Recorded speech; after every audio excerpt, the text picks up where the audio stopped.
Balcony. We need some balcony questions. Why don't you repeat that question?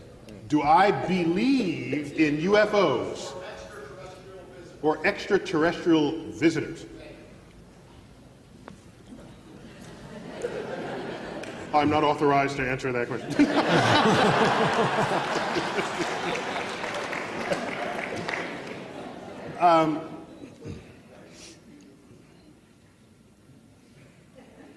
Where shall I begin? UFO. First, remember what the U stands for in UFO. Now, there's a fascinating frailty of the human mind that psychologists know all about, and it's called argument from ignorance. And this is how it goes. You ready? Somebody sees lights flashing in the sky.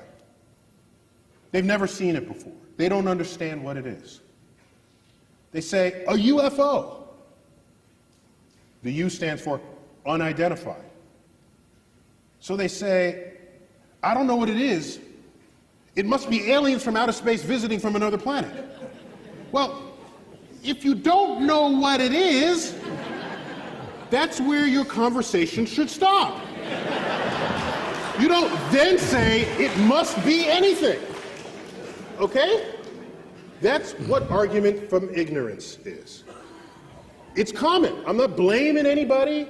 Psychologists know all about it, and it may relate to our burning need to have to know stuff because we're uncomfortable steeped in ignorance. You can't be a scientist if you're uncomfortable with ignorance, because we live at the boundary between what is known and unknown in the universe. Unlike what journalists write. You ever see journalists? Any journalists here? You go to journalists. You go to journalists. All articles about science discoveries begin. Scientists now have to go back to the drawing board. As though we're sitting up in our office, you know, masters of the universe. It's like, oops, somebody discovered something. No, we're always at the drawing board. If you're not at the drawing board, you're not making discoveries. You're something else. So, the public, it appears, seems to have this burning need to have an answer to what is unknown. And so you go from an abject statement of ignorance to an abject statement of certainty. So, that is operating within us. Let's start there. Second, we know, not only from research in psychology, but simple empirical evidence in the history of science, that the lowest form of evidence that exists in this world is eyewitness testimony. Which is scary because that's some of the highest form of evidence in the court of law. But we know from second grade. Where's my guy from second grade? Get up to the microphone for a minute. Grab the microphone. Grab the microphone.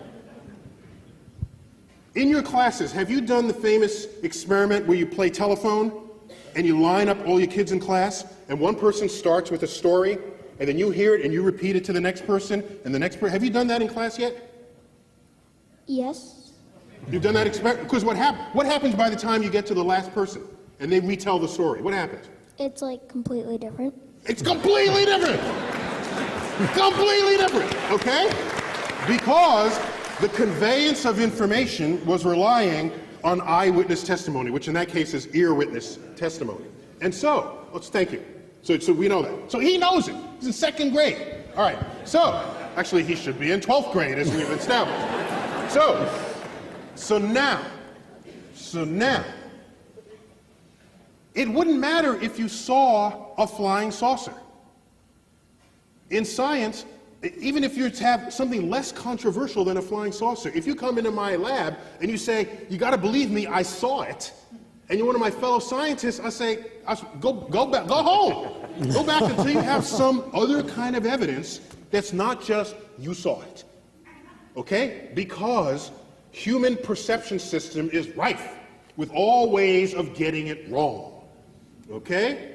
But we don't like thinking of ourselves that way. We have high opinions of our human biology when in fact we should not. I'll give you an example of how it reveals itself. We've all bought and enjoyed books called called optical illusions, right? Well, we all love optical illusions, but that's not what they should call the book. They should call them brain failures, okay? Because that's what it is. It is a complete failure of human perception, all right? All it takes is a few sketches that are cleverly done. Your brain can't figure it out, all right?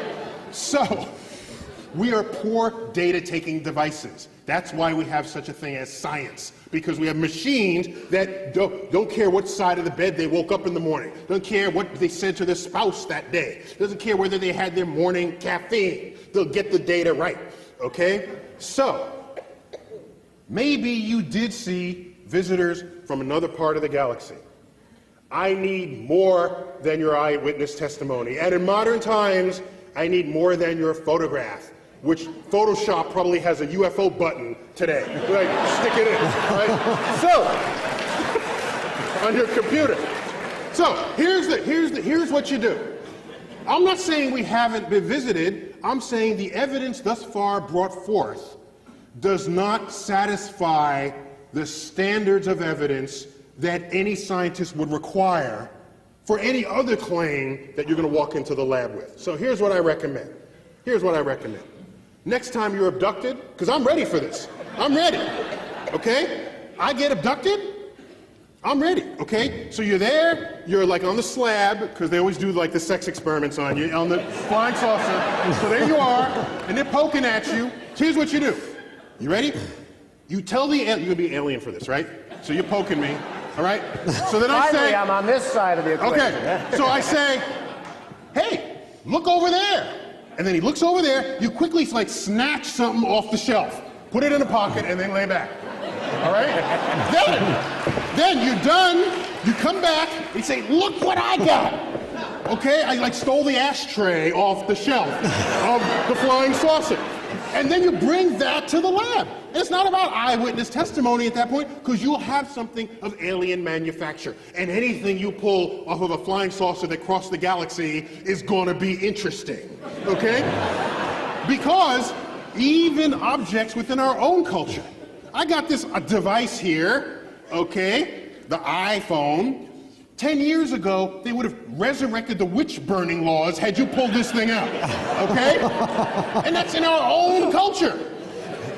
Our own culture produced this over a 10-year span. So if there's some technology that crossed the galaxy, that's going to be some serious stuff to look at in the lab. Then we can have the conversation. Until then, I can't, I'm sorry. Go ahead, keep trying to find them. I'm not going to stop you.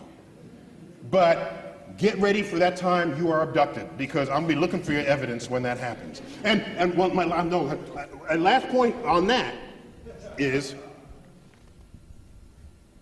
there are people who look up all the time. Like, for example, the community of amateur astronomers in the world. I was an amateur astronomer. We look up, we come out of a building, we look up. Doesn't matter, we're looking up. UFO sightings are not higher among amateur astronomers than they are in the general public. In fact, they're lower. You say, well, why is that so? Well, because we know what the hell we're looking at. We know. Do you know? I don't. Because we study this stuff.